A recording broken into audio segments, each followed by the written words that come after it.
Well guys, the flu season is still here. I'm still a little sick, but someone's got to make these videos and I'm the only person doing it right now. So we're going to be talking about another older phone. You guys already know I love talking about older technology, and recently I've been trying to go in sequential order for all these phones. So I'm trying to do like the oldest version of these phones and getting to the newer ones. And I've already talked about the Galaxy Note 2, the Note 3, and the next one in line is the Samsung Galaxy Note 4. And I want to kind of see how this phone still holds up in 2020. Now, what's funny is, for some reason, I thought I only had one Galaxy Note 4, but I have two of them, so I don't really even understand how I got the second one, and I don't even know which one I bought first. But regardless, I got two of them now, so I'm going to be using both of them in the video. Now, what's funny is that I've already talked about the Note 8, and I think I already talked about the Note 9 as well, probably not. The Note 9 is supposed to be getting the One UI 2.0 update, and the reason I bring that up is because it's already the end of January, and Samsung still hasn't even pushed that update yet for that phone, so Samsung can't even meet on-time deadlines for their own devices that they already set deadlines for. So why bring that up? I don't know, but I'm kind of peeved about it. But the Samsung Galaxy Note 4 came out in 2014, so it's going to be turning 6 years old this year. And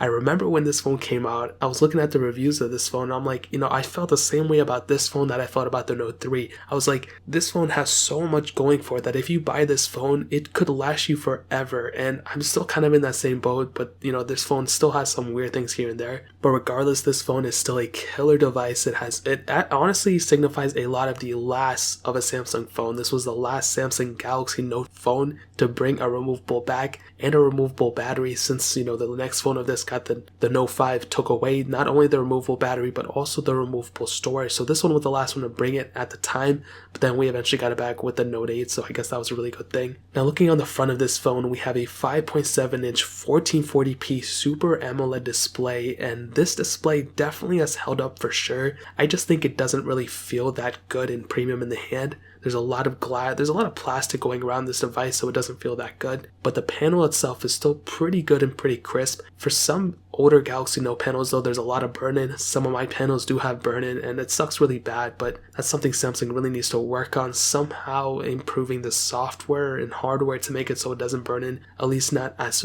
visible over time. I don't know how to fix that, but that's one thing for these older Samsung phones. You do have that front home button that doubles as a fingerprint sensor, so that's cool. Capacitive buttons on the left and right of that home button, and that's really pretty much it on the top. You have a micro USB port as well as a headphone jack, so that's super cool. The S Pen on this phone as well, which is a humongous feature for the Samsung Galaxy Note line. Single camera on the back and that removable back like I stated. So on the outside, it's pretty familiar. We already kind of know what this phone type kind of looks like, but it's still kind of refreshing to see something that's not always bezel-less, I guess. I don't know. That's kind of a backwards approach, but you can kind of see how the whole Note line kind of stemmed from this line, and also the Note 3. That type of design has really transferred over to every single other Note phone that came out. Even on the Note 10, you can kind of see that resemblance a little bit, the boxy kind of phone shape, and that's something that if you see the whole lineup, I mean, that evolution has been so crazy. So that pretty much covers it up in terms of the outside. Now, hitting on the software, this thing started off with Android 4.4.4 KitKat. We are able to upgrade it to Android 6.0.1 Marshmallow, which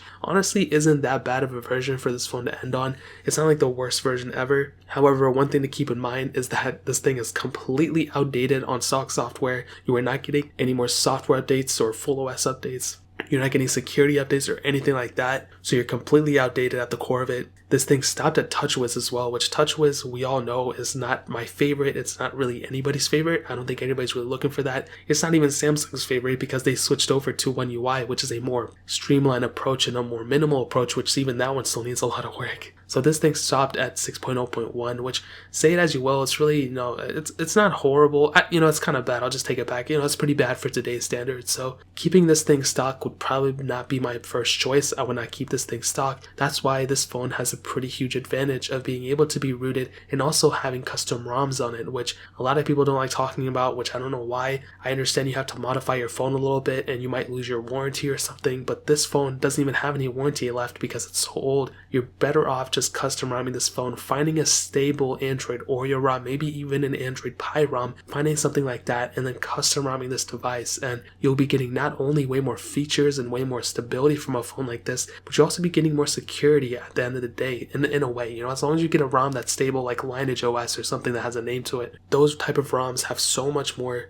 going for them than keeping it stock, even in this day and age of 2020. I'm planning on making like updated reviews with custom ROMs on these type of phones. If you want to see that, let me know in the comment section below, or DM me on Twitter, or like this video or something like that, because I kind of want to start doing those ones because I talk so much about it. So I need to put my money where my mouth is, and I need to start doing these videos, but I have so many other videos I gotta make before that. So if you guys want to see that, let me know. But yeah, keeping it stock, I would not recommend. I would 100% recommend you custom ROMing this device if you have the chance. So that pretty much covers it up in terms of the software. Now hitting on the performance, this thing was released with a Qualcomm Snapdragon 805 chipset, a quad-core CPU, and an octa-core CPU on some international variants, an Adreno 420 GPU. And there was only one variant of the Samsung Galaxy Note 4, and that was the 32GB model with the 3GB of RAM. But this thing does have a microSD card slot, so that internal storage really doesn't matter because you can just expand that storage to the microSD card. Now this thing, performance-wise, really isn't too bad. Of course, that's probably, it's not the best thing of this day and age, but I'll definitely tell you that some things and some aspects of it kind of aren't that bad. When you're kind of navigating through the UI and you're kind of opening things and kind of going through that way, it's not as bad as you might think. But of course, when you start kind of loading a lot of things up, you kind of start seeing a lot of what TouchWiz is kind of known for being kind of boggy down and just being a bogged down mess. That's one of the biggest disadvantages with TouchWiz, is the hardware actually isn't really too bad, especially back in 2014 and 2015. This hardware wasn't that bad. It was just a software not utilizing that hardware, and you had a lot of different background processes. That's what I'm saying. If you flash a custom ROM on it, you'll be doing yourself a favor, even in the performance standpoint. If you're using this phone as a daily phone, yeah, it'll be okay, but just random things like texting and just like things like that, there's random pop-ups, random noises, random just things all over the place that just so annoying. Gaming, I guess, is okay too, but like, once again, like I said, just random things, random processes all over the place. But once you're in an app and once things are going, I guess it's okay. Like, there's really not too much to hate on there. But like I said, it could have been better had Samsung taken a different approach with it, but it is what it is. I'm not really hating on it too much. I think the performance is okay in this day and age. Yeah, it could have been better had it just had a more of a stock software, but I can't really, say too much about that. So I'll definitely tell you in terms of performance, it gets the job done. It's pretty slow in today's standards. I'll probably end up rating it like a 5.5 out of 10, even considering the price and age. But with the custom ROM, that'll probably go up to maybe a 7 out of 10 easily. So that pretty much covers it up in terms of the performance. Now hitting on the camera, this thing has a single 16 megapixel camera on the back and a 3.7 megapixel camera on the front. That front camera can shoot 1440p video, which is actually pretty cool. And that back camera has an optical image stabilization lens on it, which is really nice. And you can do 4K videos on that camera as well, which is really, really cool. You can do 1080p at up to 60 frames. And what I can tell you about that back camera is the quality is actually not bad. With my 2 Galaxy Note 4s that I own, for some reason there's always some weird thing going on with the lenses. I've owned several Note 4s and the lens just seems a little blurry at times, but the quality, I know because I've owned so many Note 4s, the quality at release and the quality just over time, if you have a good lens, is actually not bad, and I actually do like that a lot. There's also a lot of camera features built into the camera UI and the software, which is really, really nice.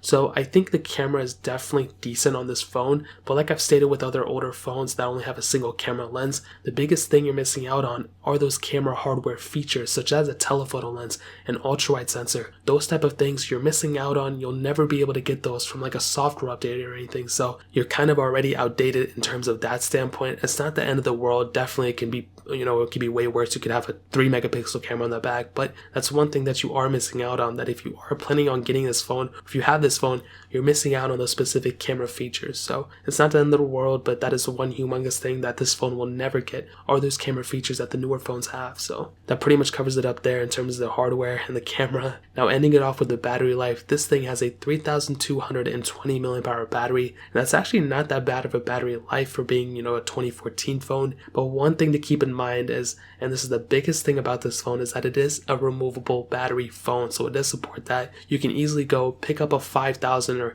3200 or 10,000 milliamp hour battery on Amazon or eBay and pop it into this phone and have a brand new battery on this thing without having to constantly, open up the phone and screw in everything back together and all that stuff. You can do this so easily, and that's why Samsung and all these other phone manufacturers removed their removable batteries, so you have a reason to go and update your phone. Because if they had a removable battery, you would basically not want to upgrade your phone over time. So it's a smart thing for them, and I guess it's just kind of a thing we got used to now. But like I said, you can easily go and increase the battery size on this phone, or keep it stock if you want, but just improve the battery life by putting in a new one. And that's a humongous feature for this phone that not a lot of phones have nowadays. So that's probably one of the best things about this phone, that and the micro SD card slot. And to kind of sum up this video and to answer the question, is the Samsung Galaxy Note 4 still worth it in 2020? I will say, to the right people, yes, I think it is kind of worth it. And the only reason it is if you're willing to custom ROM it. If you're willing to custom ROM this phone, I would probably recommend you to pick it up. But for everyone else, I probably wouldn't recommend it. I would not keep this thing stock. If you need a beater phone, if you need a phone for like a day or two, if you're going to the jungle and you don't want to bring your iPhone 11 Pro or your Galaxy S10, then yeah, bring a Note 4. It's not a big deal. But if you're planning on actually using this phone as a main phone every day, I would not recommend you to use this thing on stock. I would recommend you custom ROM this device, put an Android Oreo or Android Pie or Android Q ROM, whatever you can get on it. I would recommend you to do it that way. There's no reason to keeping this thing stock. So if you have a little bit more money to spend, I would highly recommend you to get a Samsung Galaxy Note 8 or a Samsung Galaxy S8. Even though those things are outdated a little bit in terms of software, those are still getting security updates and hardware is way better. So I'd recommend you going that route. But a Note 4, if you're custom ROMing it, I guess it's not bad. It could be worse. So if you want to pick up an S8 or a Note 8, I'll find the cheapest ones on Amazon and link them down in the description below so you guys can get it from there and help support the channel at the same time. But that is pretty much it. If you guys have any other questions or anything, leave it down in the comment section as well. Hit that like button, that would mean so much, but definitely hit that subscribe button. Every single subscriber that we get really does count, so it'll mean so much if you guys could hit that. Also check out the other links down in the description as well. My Twitter, my Instagram, my second channel, all those links are linked down below. I'd really appreciate it if you guys could check it out. But more importantly than everything else, I love every single one of you guys. Hopefully I'll catch you guys in the next video. Peace out till then.